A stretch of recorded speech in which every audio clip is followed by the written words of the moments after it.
financial goals. You want more money? Turn what you know into dough. Start hanging out with the people who have it. You create wealth on your own terms. It is not only your rights, but your duty to build wealth.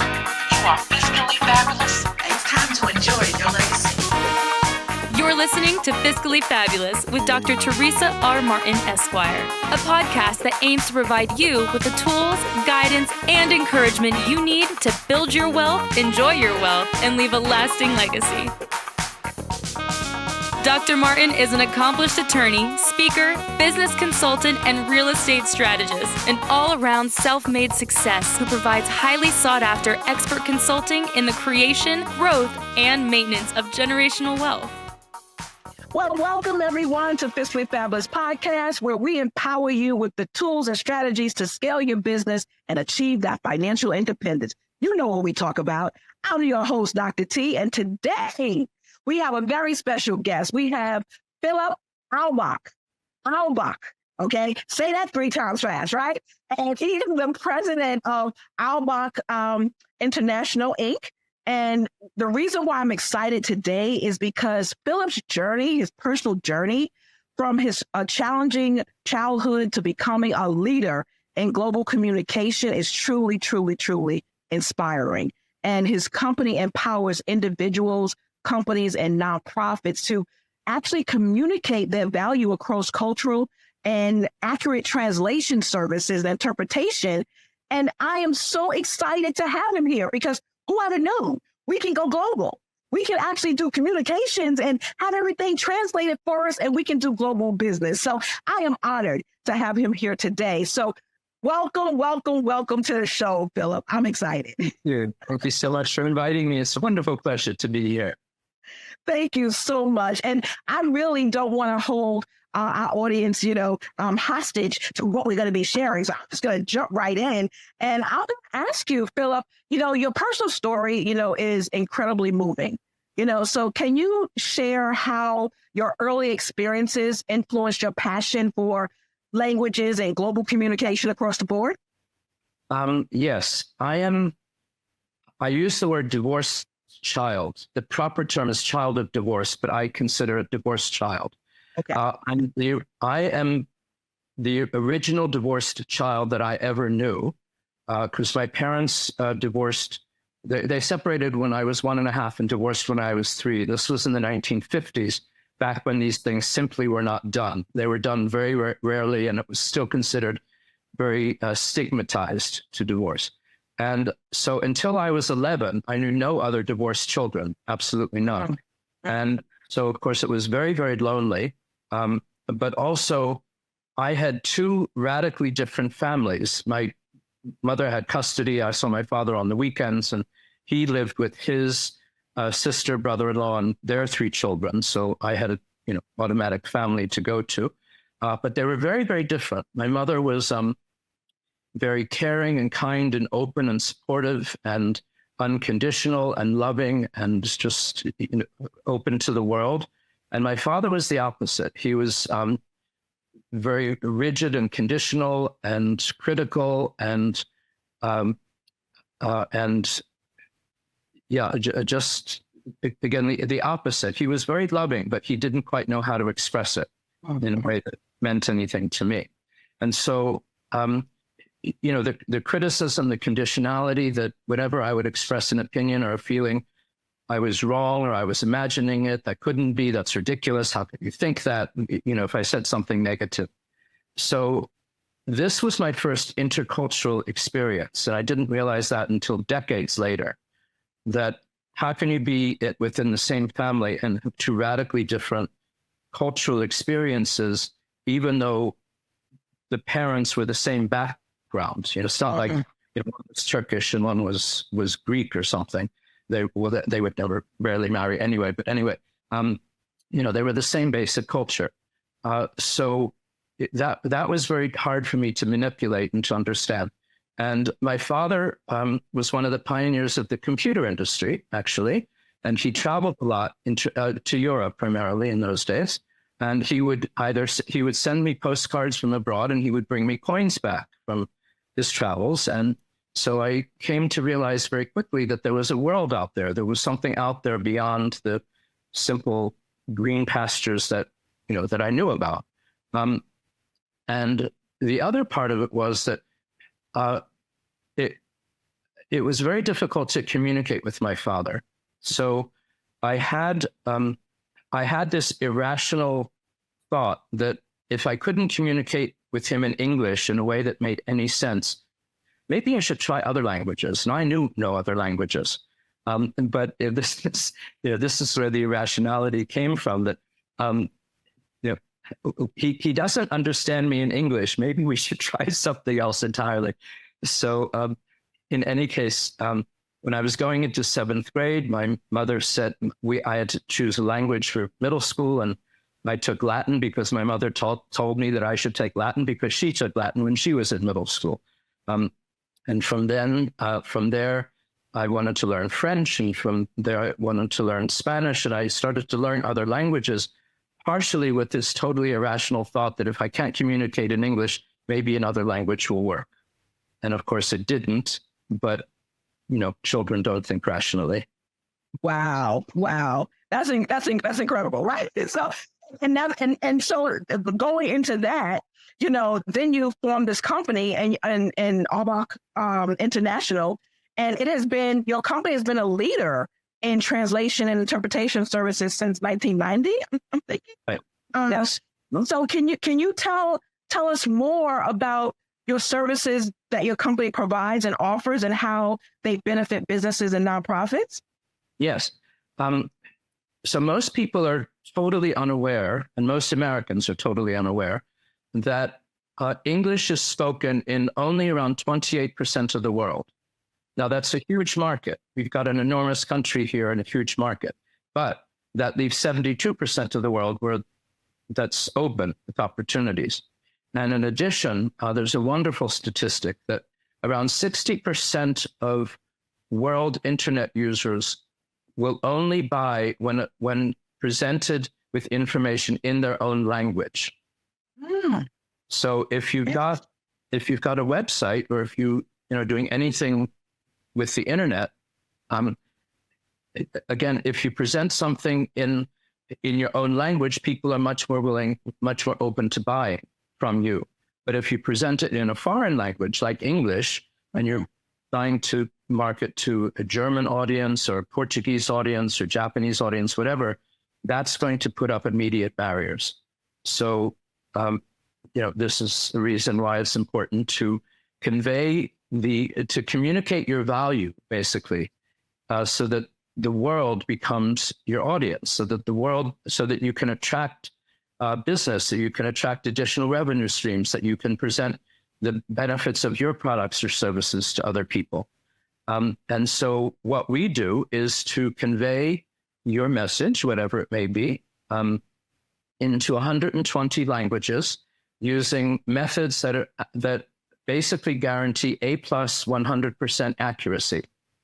And what that does not mean is that we do not use an AI version. AI, a lot of people are under the misconception that all I need to do is Google Translate and it works. Well, it does work, but the issue is how well does it work?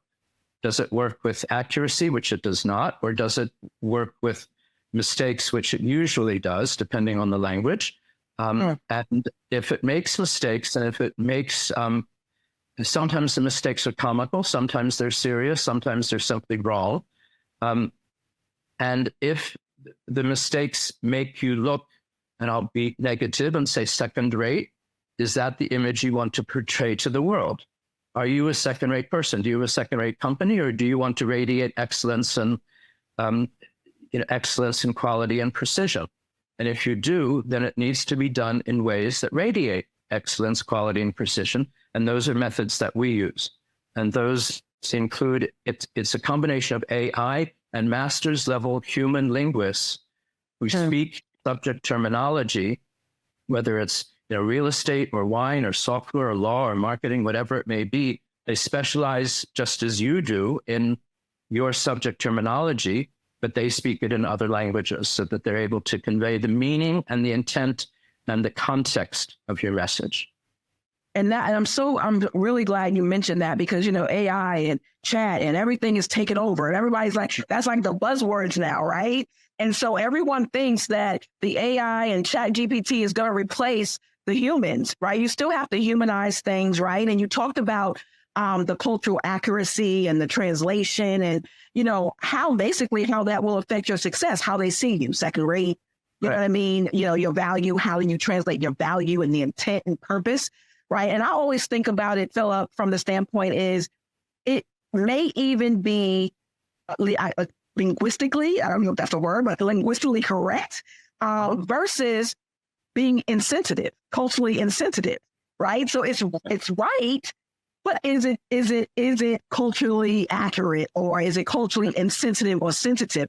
That's some of the stuff that I really wouldn't know. So some things that I might be accustomed to here in New York may not fly over well on how I translate that or say that over in another, country, if you will. So that's why it makes sense to have those A+ master level, translation services that you offer. Am I like hitting on the head here? No, that's absolutely right. And let me give you a wonderful story, a wonderful example of this. This is one of my favorite stories. And I've got behind me, I've got binders, and one of them is a whole collection of bloopers of wonderful mistranslated signs from around the world. But one of my favorites is a TV commercial that was made by a Swedish vacuum cleaner manufacturer. And they were first targeting the market in the UK. And of course, they did everything properly, and it was perfectly fine in Britain. And they took that commercial and then took it to the Commonwealth. They took it to Kenya. I saw it on South African television first. Then, and it made perfect sense there. And then they thought, all right, this is great. We're going to expand our market. We'll take it to the US. And they brought it to Florida. And they had the commercial in Florida, and it bombed totally because the message, the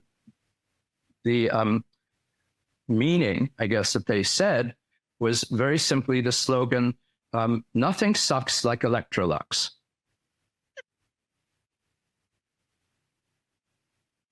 Wait a minute. So, yes. So that very simple word, that is just one word, has a very different meaning in British English to American English. And this is an example of the kind of work we do also when, if a company is looking to expand internationally, one of the first advices we give is to ask us to give very cheap insurance. Companies have insurance about liability and personal protection and corporate liability and so forth. Well, a very, very cheap insurance is to ask us to evaluate your company name, your product name, and your slogans in 10 major languages around the world to make sure that it works. So I'll give you another example. And this is one that I'm astonished that they did this, but there's an enormous multi-billion-dollar Mexican bakery company that they came into the US with the same name, and it's called Grupo Bimbo. Now, Bimbo in American English has a rather different negative meaning. Correct. But this is the name that they chose. That was their name in Spanish, and they brought it into the US and they didn't change it. Well, to me, this does not make a lot of sense, because that's again, what image do you want to portray for yourself? So, when we evaluate, does the company name work? Does the slogan work? Does the product name work in other languages as one of the first steps in doing international business? Wow. Welcome to RIA NYC, where eager to learn entrepreneurs become wealthy and happy to teach investors. Nothing happens until you decide to change your life. Oh, and do it in great company. Call us today and build your empire. You don't think of, wow. And so basically, to come to your company, and if I want to go, like, say, to Kenya or, Cape Town in South Africa or wherever, so I would basically take my company name that I already have already, right? Or I'm thinking about. Is it something that I already have or something I'm thinking about? Right. Either one. Oh, either one. Okay, so either one. And then you would evaluate it to see whether or not that would work over there and if I need to change anything or tweak anything? Yes, exactly. And some of it's a matter of simple vocabulary, and some of it's a matter of images. For example, Fiscally Fabulous. It's a wonderful name in English, but it's got alliteration, FF. Well, that doesn't work when you put it into other languages. You miss the alliteration. So then what do we do? And then I discuss with you, well, do you want me to, shall we translate the words themselves? Or do we come up with a totally new name that may have the same image, but works better in that target language, for example? Got it. And I'll some other wonderful examples, and I've done this. Okay, this is slightly pejorative, so I'm trying to be very professional, but I'm going to digress very slightly. Okay. So, who was it? I'm just checking to see who did this. But yeah, Honda. I knew it was a car company. Honda introduced a car called Fitta, Fitta, and they took it to Sweden. And, you know, one would think that's perfectly fine, except that in the Swedish, Danish, and Norwegian, it is sort of an old language term for, shall we say, women's genitals. Really? So not exactly very good. Now, correct. Just, you know, equal opportunity. And the car companies are wonderful about not thinking these things through. Again, billion-dollar companies, and they don't use common sense, the first step. Ford introduced the Pinto car into the United States in the 1970s, and it was fine here. And they took it then to Brazil. Same name, Pinto, totally not recognizing that a Pinto in Brazilian Portuguese slang is, shall we say, shrunken male testicles, shrunken male genitals. Again, not the great name for a car, neither. Wow. And another wonderful example, you've heard of the wonderful company IKEA, of course. Yes. They wanted to bring a product into the United States, and it was basically a cart with wheels on it, and like a work cart where you could put tools and so forth. Okay. And I think it had 2 shelves or something, and they wanted to use the Swedish, the word that they had in Sweden, which basically means full speed, like full speed ahead. Okay. They brought it to the United States and not realizing that their name had a slightly different meaning, and it was spelled FARTFULL. Again, not the best name for a product in English. So these are examples of when you take a product or your company name, your product's name, your slogan, whatever it is, absolutely ask us or ask a professional language agency to check it first in 10 major world languages to ensure that there's no gaffes. You don't want to be foolish, and you don't want to spend hundreds of thousands or millions of dollars, even $1,000, and then decide that you can't use the name because it doesn't work in a certain language. Wow. And that's a hard lesson. You said the billion dollar companies are messing it up. So, you know, we can, and now the smaller entrepreneur. So that's a nice transition, because people listening, you know, the audiences listening out there, you know, for new entrepreneurs with limited resources, Philip, right? What are some cost-effective strategies that they can begin to look at, you know, to expand to non-English speakers? Well, the simplest thing they can do is their website. Now, many people say, I can't translate my website because it's not done. Well, websites are rarely done. You know, they're always being improved or something. Mm-hmm. Or I can't translate my website because we're planning a new update or something. Well, that's fine, and not really. So the simplest thing to do is what I call a summary website. You can take your website, and again, it can be, you can do the entire website in another language. You can do what I call an abridged website, which is your the home page, the contact page, and 2 or 3 key product pages. You put those into other languages. And then there's a much simpler way to do it, which is what I call a summary website. Basically, write about your company. Write 1 or 2 pages in a doc file, a Word file, about your company. What makes you special? When were you started? What are your products? What are your services? What are your benefits? What are your advantages? Who is your target market? Just write it out. A very simple 1 or 2 pages. If you'd like to send it to me, I'd be glad to edit it to be sure that it would work in other languages, because sometimes you say some things in English or in American English that you would not say in other languages.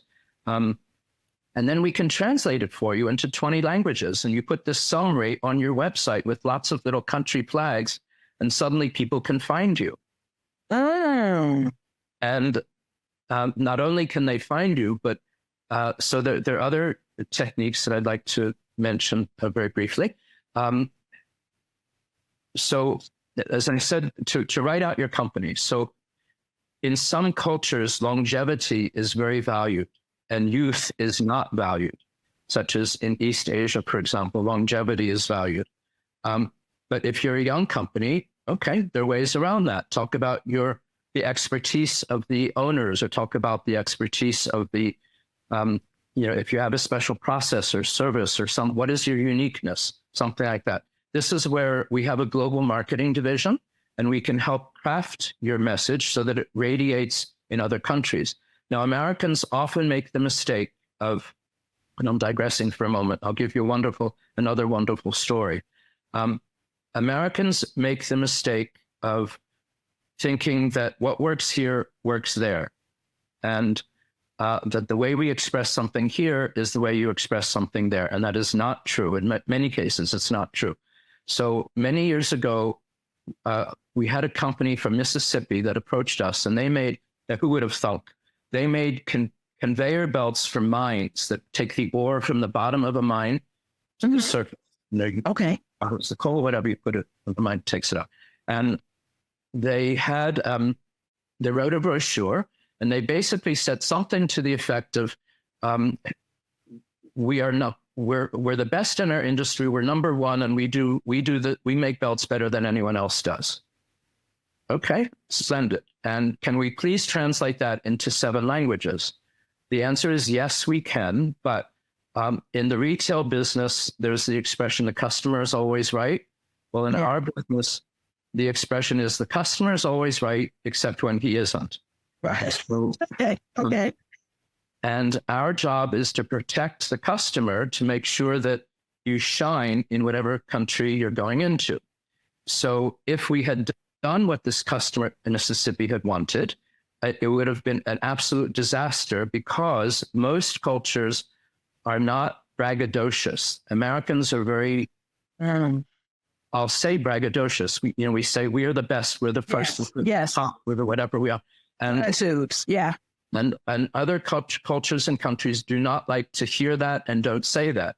And their response was, who are you, Disney? Who are you, Microsoft?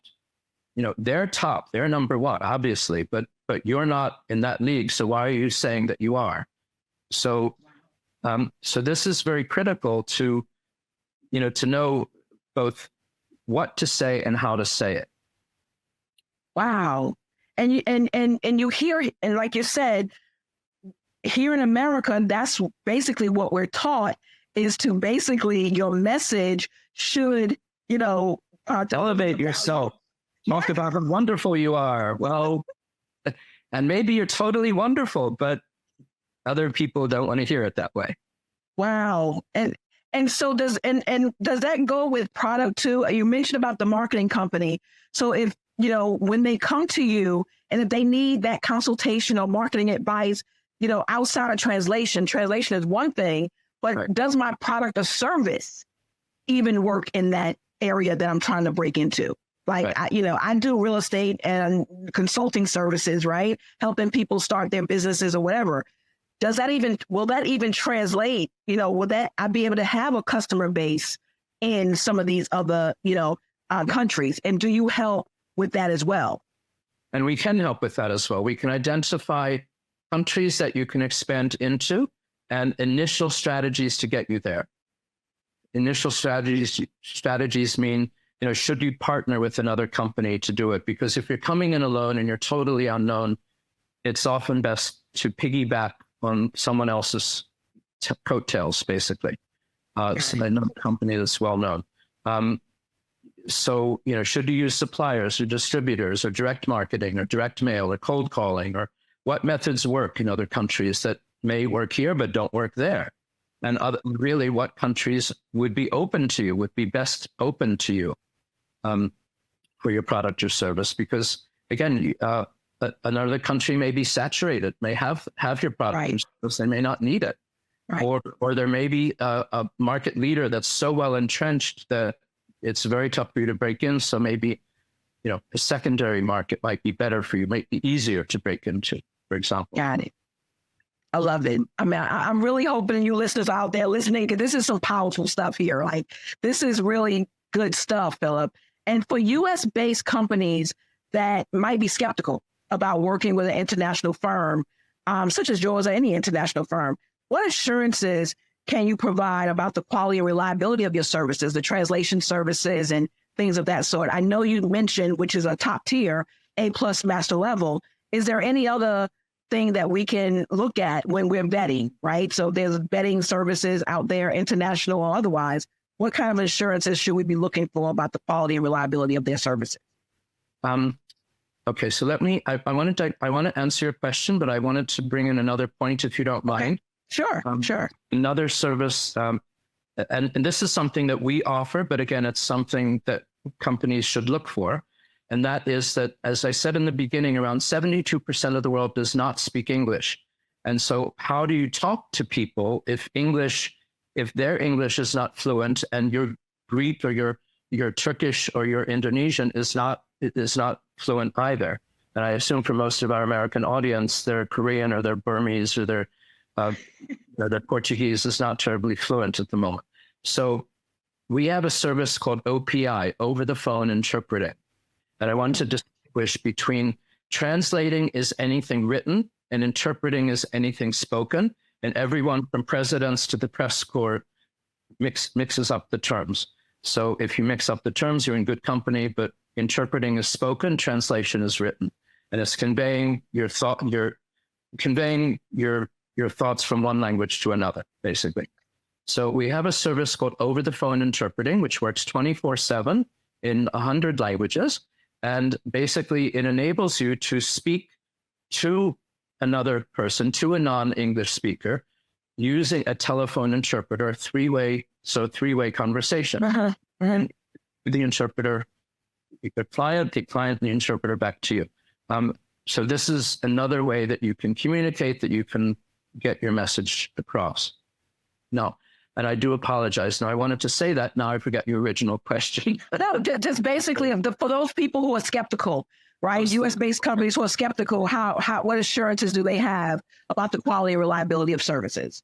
Right. So we have been doing this for over 30 years, which is longer than any other language agency under the same ownership and management. So we very much know what we're doing. Our clients have ranged from solopreneurs to Fortune 100 companies in a whole variety of industries, from aerospace to zoology. And the reason we serve all of them, and we serve them well, and we serve them with a lot of repeat projects, is that we deliver projects with close to 100% accuracy. And we do it with a hybrid method. So on the translation side, we would use AI. I'm not saying don't use it. I'm saying that if you use it, it must be done in combination with something else. And that something else is master's level, professionally trained linguists, which means that we use translators or interpreters who have master's degrees in the art of translating or interpreting. They have at least 10 years of ongoing experience. They work only into their native languages so that they know the nuances and expressions and what works and what doesn't. And most importantly, they speak your subject expertise. So if you're in the real estate field, we will use linguists who speak real estate. If you're exporting software, we'll use linguists who speak software. Because as you know, every industry has its own terminology. Accounting, law, whatever it is, has its own terminology that other people outside of it, science, chemistry, other people have no idea what they're talking about. So that's very cool. So by using hybrid method of AI, if we can, when we can't do it all the time. Depends on the kind of file we get, depends on the language and so forth. If we can, we'll use AI, and then we'll also bring in, this person's called an editor, the second translator, the linguist, the interpreter, to review the file to ensure that it's accurate. Well, and does that work? Are you assigned, like, so if someone comes to your company for services, I guess a part of the onboarding, they get a project manager or whatever, time zone wise, because I find it difficult, like when you're doing outsourcing and things of that sort, got time zone issues. I can't figure out if it's, 5 p.m. Eastern, is it 5 p.m. Central? Like what time are we looking at? So how is the time zone thing managed as far as, getting timely responses and project completions and, all that when it comes to communication? Is that managed, through your company, yes, like time zone differences? So we have 2 U.S. offices, one in the East Coast, one in the West Coast, and we have another office in France. So the France office can take care of both European time zones as well as American time zones as well. And we have another office in Brazil, which is basically the same time zones as the East Coast United States. So we handle most of the world, we can handle within the same time zone based on, where you are and where the request is. So time zones are not an issue for us. You send us the file, we will give you a quote. In general, people say, well, how long does it take? And that's a very valid question. And it can take, we estimate 3,000 to 4,000 words per day. So if you look, how many words have you got? That's a very good estimate of how long it would take to do it. And then we get all sorts of wonderful questions like, can you translate our book? Well, yes. What language, please? What language would you like your book in? And could you please send us the file so we can evaluate, what is involved in translating it, so we can give, I'm sorry, how much does it cost to translate my book? Well, thank you, but please send us your book so we can tell you how much it would cost. Right. Sort of like asking, how much does a car cost? Well, it totally depends, right? So we have to receive the person's file in order to evaluate first the languages that you want, and then, of course, what may be involved with the file itself.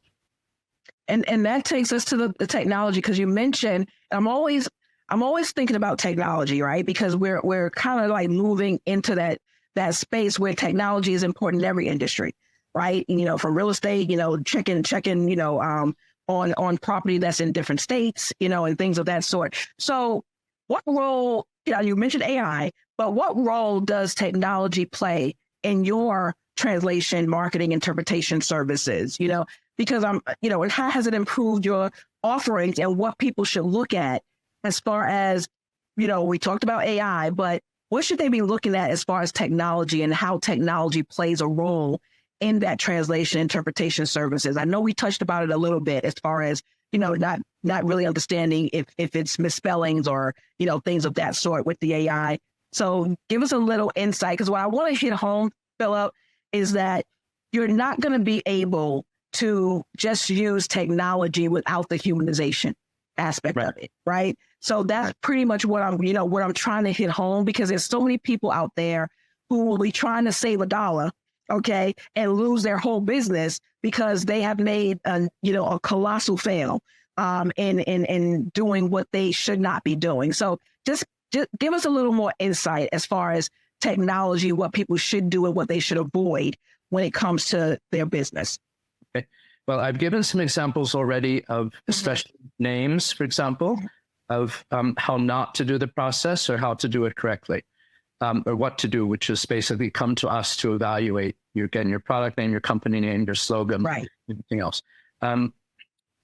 So we use technology when we can to our advantage. And the technology is basically, we will call it AI, but there's been a form of AI in the language business for at least 20 years or so. It's not called AI, but it's called by other names such as machine translation or software translation. And on our website, there's a section on our website called Language Solutions. And if you go there, one of the sections will be about leveraging AI and how AI versus human translation, and when it works and when it doesn't. We've translated some interesting passages, for example, from the French book, The Little Prince. And it can show you, if you use AI only, this is how it comes out. And if you use AI with a human translator, this is how it comes out, how it's much improved.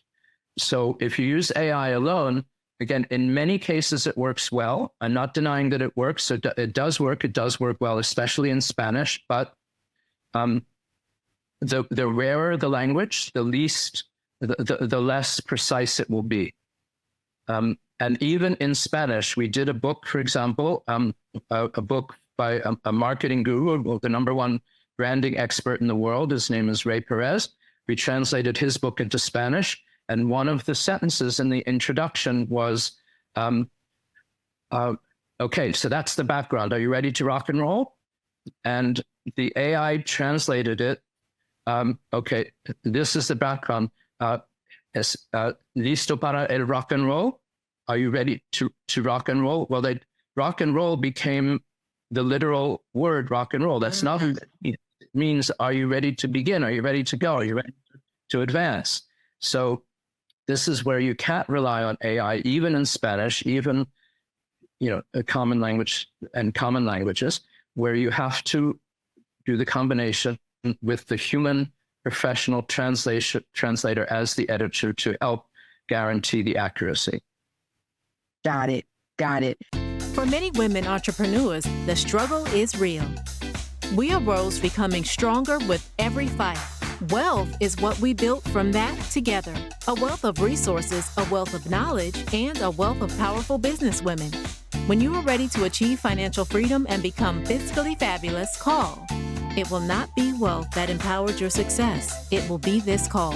EnjoyYourLegacy.com, 646-437-7139.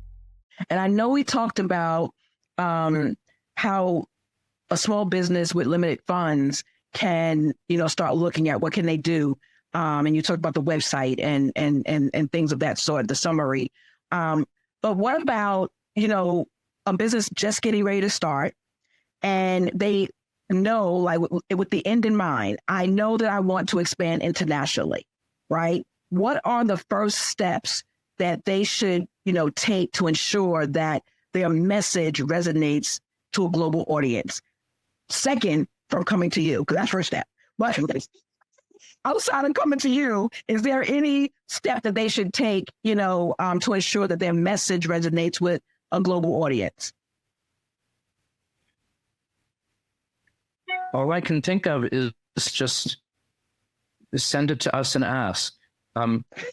Because, the globe is so huge, so I don't know which global audience anyone would want to target. But, I think the first is a general awareness that what works here doesn't necessarily work there. And to be able to come off of your, and I'll be very negative here, to come off of your American arrogance, to think that we're American, we know best what's right for the world, or we know best how to present our product. And what's wrong with you abroad that you're not interested in our product? Or what's wrong with you that you're not adopting our marketing methods or our product the way it is? Well, the moment you go abroad, and even to Canada, for example, you have to park your American arrogance at the door, because first of all, nobody else likes it, and you offend a lot of people just by doing that. And just to realize that there are different ways of doing things, and there are many ways to climb a mountain, many ways up a mountain. One path may be better than another, but there still may be other paths to get you to the top. So, just to realize that, again, there are multiple ways to do something, and that your product, your pricing, your colors, your design, your packaging, may not work in other countries.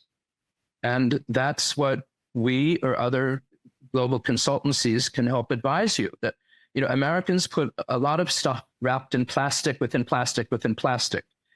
And that's horrendous for the environment. And other countries don't tolerate that, especially in Europe. So it depends on obviously what your product is, but, so the packaging may have to be redesigned. The colors may not work. For example, in this country, white is considered a color of purity, a white wedding dress, for example. But in East Asia, white is the color of death. So you don't necessarily put your product in white. In this country, it's okay to have 4 of something, like a package of 4 or 4 examples or something like that.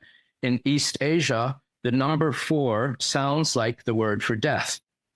Just like you have in English, SEA and SEE, same sound. It's the same. So 4 and death sound the same or very similar. So they don't have 4 of anything. You have 3 or 5. You don't have 4. So these are examples of where products may need to be repackaged or reconfigured or redesigned or recolored or remade in some way. And you won't know that until you ask, and you won't know that until you try. Right.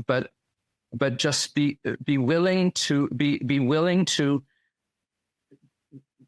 realize that what works here may not work there, that other ways of doing things are just as valid, and they work in that culture, and the assumptions are right in that culture. What works is what assumptions are here are fine. The assumptions there are not fine. Another very quick example, and this is something I really dislike, but I have become accustomed to it. Strangers will write to me, or people will call me on the phone. Hello, Philip. My name is so-and-so. Can you, I'd like to sell you my product. Excuse me, have we ever met before? If we haven't met, why are you calling me by my first name? Now, I know this is very American. This is very American because we assume we just had 4th of July. It's about independence and freedom and equality and breaking down barriers and having no authority above us and all of that. So we want to create an equal playing field where the people rule. Well, that's all fine. That's American values, but that does not work abroad. And in other countries, you're very respectful. Hello, Mr. or Miss or Mrs. So-and-so. Hello, doctor. Hello, professor. You always use a person's title. Not always. It depends on the industry, depends on the country, but it's always safer to use a person's title first and let the person tell you when it's appropriate to use the person's first name. Especially among Germans, for example. If you look at their names, they've got lots of 3-letter degrees after their names. I have no idea what a lot of them are, but they're, professor, doctor, engineer, something. Okay, fine. So this is part of prestige in their society. Got it. Wow. So you don't say, hello, Heinz. You say, hello, Professor, Herr Dr. Professor Schmidt or something. Got it. Wow. And you're right. The American arrogance. It really is when you start thinking about it. Like, yeah, I might be guilty of that. I've done that. So, I think that is, really something that we need to take into account. This has just been fascinating. So, but finally, I definitely want to be respectful of your time, but I definitely want to ask you, in closing, what advice would you give to small businesses? When I say small, I'm talking about they are just encroaching upon their first 6 figures. They haven't really hit a quarter million yet. What advice would you give to small businesses on maintaining a strong global presence and staying ahead of competition, like being the first to, market, if you will, in some of these things that we've been talking about on this podcast today? Well, it's not always beneficial to be first. You can come a very close second because the first sometimes introduces a product and makes a mistake. So it's sometimes better to be second and to see what went wrong and then be very quick, to correct the first mistake and then, be better in that way. And again, Americans like to be first. We like to be number one, right? Well, that's fine, but not always. Doesn't always work. Another quick advice I would give is to make a video. Sometimes videos can be very powerful, and videos, videos can tell your story, and they can tell your story in. It can be a minute or two. They don't have to be long videos. Like most people around the world have become like Americans in having a very short attention span. I used to have a podcast called Global Gurus, and one of my wonderful interviewees, who is American, lived in Indonesia, said that Americans have the attention span 1 second longer than goldfish. And I think that's basically true. So you can make a video. Again, it doesn't have to be long, but maybe a minute or so. Introduce your company, introduce your product, and let us subtitle it into other languages. That's another way to introduce your product, your services. Again, your website, summary website. Also, we can get your company registered in other search engines. So Google is prominent here, but other countries, like in Latin America, for example, may have other search engines that are more prominent. So your company name could be translated, for example, Fiscally Fabulous. Do you want to keep that in English, or do you want to translate the words? Fiscally Fabulous in Spanish, .mx or something else, AR for Argentina, something like that.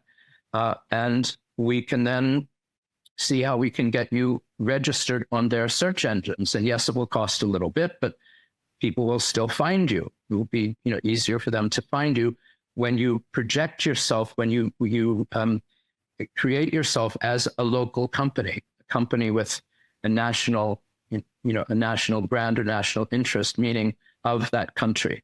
And again, all it takes is to start. Again, website, perhaps a video, your website, your company name, registered abroad. And remember that we have the OPI service, the over-the-phone interpreting service, so that people call you, you can converse with them in their language. If people write to you, send us their message, send us the email, send us their letter, whatever it may be. We'll translate it quickly from their language into English. We'll translate your response quickly from English into their language. Within a day or two, you can respond to them, and you get it going. And one other quick issue is very important. We have what's called an impersonal business culture.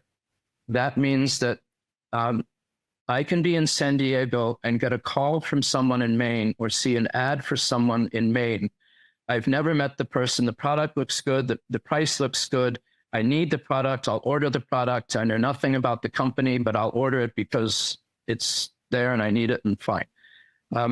In most cultures, what's important is the personal relationship.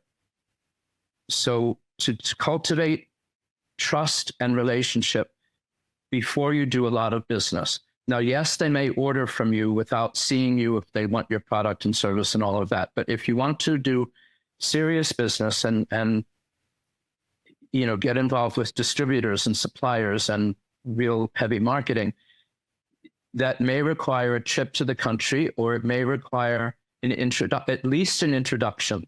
Introduction can come from the American Chamber of Commerce in that country, who know a lot of the players. It can come from the U.S. Commerce Department, and the Commerce Department has what they call country desks. Someone's in charge of Brazil, someone's in charge of Argentina, someone's in charge of Kenya, whatever. They can make introductions for you, can come from other, there's a wonderful group called the Global Chamber of Commerce based in Phoenix.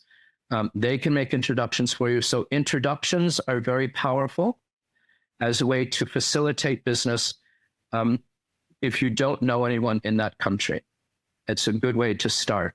So yes, you can advertise, and yes, people absolutely may buy your product sight unseen, but depending on your product or service, how expensive it is, how, the level that it is, people will want to have a personal relationship based on trust, based on confidence, and based on, based on the knowledge that, and this is very important, that you will do whatever it takes to fulfill the contract, even if it's not in the contract.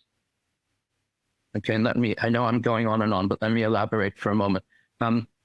This is a very litigious society. Yes.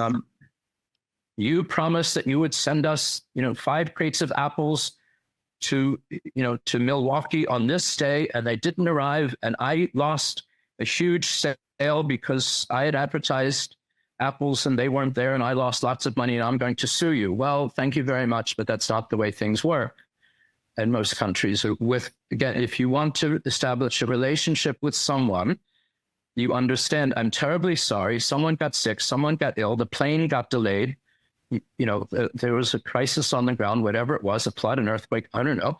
I'm sorry I couldn't get my product to you on time. So please forgive me. I'm terribly sorry. How can we make this up to you? What can we do to make it right? And let's continue the relationship. So this is important. You base the relationship. You want to go for long-term based on trust and confidence that the people will do for you, you'll do for them, and that it's based on reciprocity and not necessarily the specifics of what the contract states. Got it. And that, wow. Yes, we are in a litigious society. Trust me, I do know that because everybody wants to sue on everything. So, but yes, this has been, oh my goodness. I told you this was going to be a fantastic interview and really just diving into translation and interpretation, just knowing the translation is written and interpretation is spoken. I mean, that with words, it's, plus admission, right? So that was just really amazing. So thank you so much, Philip, for sharing, your expertise of, on global communication and the importance of accurate translation and cultural sensitivity and all the things that you've shared with us, because you provided our listeners and myself invaluable insights on expanding their audience and impacting more people. That's what we want to do, right? More impact. Absolutely. So where can our listeners find you if they want to learn more or get in touch with you? What can they do? Well, our website is auerbach-intl.com. That's AUERBACH-INTL.com. They can either write to me personally, Philip at Auerbach International, Auerbach INTL, and that's PHILIP1L at AUERBACH-INTL.com, or they can call. There is an ancient device that was invented in 1876. It still works extremely well. It is called a telephone. And it's very valuable when you want to talk to people, and talking is often a very good way to communicate.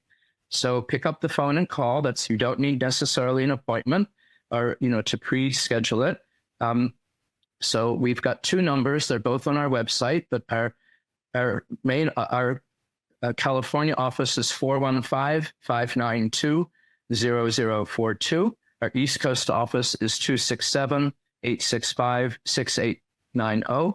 Again, they're both on our website. Feel free to call or feel free to write, whatever you would like, whatever works. Personally, I don't like text messages because I overlook them, or I sometimes don't look at my cell phone a lot. So again, calling the office or emailing is the best way to do it. You can also write to translations at auerbach-intl.com.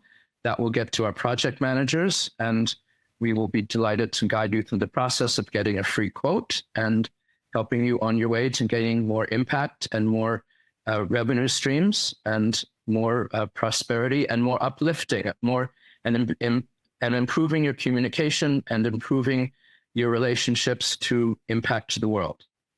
And this is amazing. And this information will be definitely, you listen to some podcasts, so it will be definitely below. All of Philip's information will be inside, and the links and everything will be there. So you definitely will not be missing anything should you, continue to follow. So fantastic, Philip. Thank you so much for joining us today. And to our listeners, thank you for joining and tuning in. Be sure to subscribe to the Fiscally Fabulous podcast and make sure you leave us a review. Until next time, I want you to stay Fiscally Fabulous. Have a good one. Thank you.